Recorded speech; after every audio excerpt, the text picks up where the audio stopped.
क्यों भाई हरदयाल, कुछ पता चला? कोई गेहूं के दाम लगाने आएगा या नहीं? अरे पूरे 5 दिन हो गए सुनते सुनते कि इंस्पेक्टर साहब आ रहे हैं, इंस्पेक्टर साहब आ रहे हैं, लेकिन अभी तक तो पहुंचे नहीं। ऐसा लगता है जैसे अनाज पैदा करके हमने कोई बहुत बड़ा पाप किया है।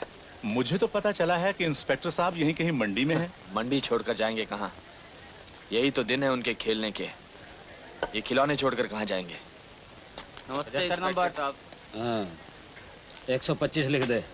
इंस्पेक्टर साहब नमस्ते। 35 नंबर। 126 रुपए 50 पैसे लिख दे। हाँ जी। और ये लाल झंडी? ठाकुर साहब की है जी। हाँ, क्या गेहूं है? ठाकुर साहब का है जी।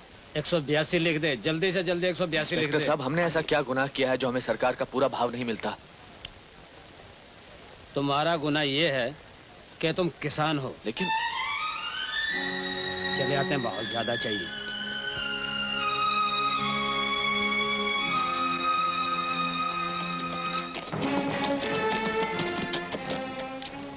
गोपी, जी ठाकुर साहब। सबका अनाज आ गया? जी हाँ।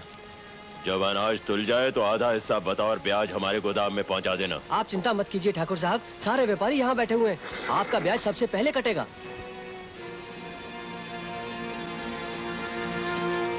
अरे गिरधर, आज आटे का क्या भाव है? 2.5 रुपए किलो। 2.5 रुपए किलो। तो 1 क्विंटल आटे की बोरी का भाव कितना हुआ? 250 रुपए। नंदू, अभी कुछ देर पहले इस गेहूं का भाव 150 रुपए क्विंटल था। मंडी से चलकर राशन की दुकान तक पहुंचा तो इस आटे का भाव 250 रुपए क्विंटल हो गया।